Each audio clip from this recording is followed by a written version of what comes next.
విత్తన శుద్ధి. అంటే ఇది 2 రకాలండి.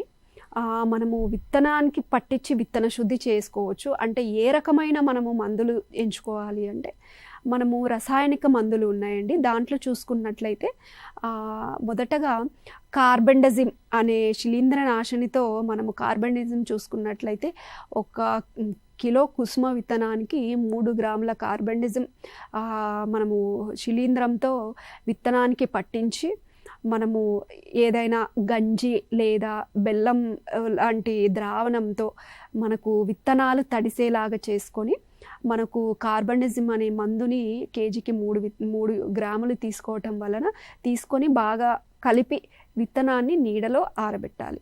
మనము ఒక గంట అలా ఆరబెట్టుకొని ఖచ్చితంగా నీడలోనే ఆరబెట్టాలండి. ఆరబెట్టిన తర్వాత మనము రైతులు తర్వాత విత్తుకోవచ్చండి.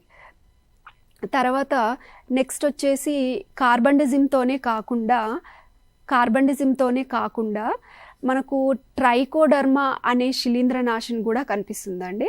మనకు ట్రైకోడర్మా హార్జియానం అనే జీవ శిలీంద్రనాశిని మనకు అందుబాటులో ఉంది.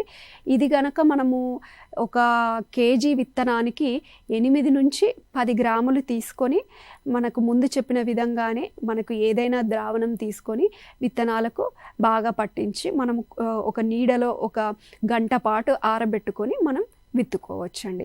ఇది మనకు విత్తన శుద్ధి చేసుకోవడం వల్ల మెయిన్గా భూమి నుంచి సంక్రమించే తెగుళ్ళ అయినటువంటి ఎండు తెగులు, మ్యాక్రోఫోమినా ఎండు తెగులు, ఇలాంటి తెగుళ్ళు అనేటివి మనకు వాటిని కలుగజేసే శిలీంధ్రాల పైన సమర్థవంతంగా పనిచేస్తుంది. కాబట్టి ఈ తెగులుని మనం కొంత మేర మనం నియంత్రించుకోగలుగుతాం.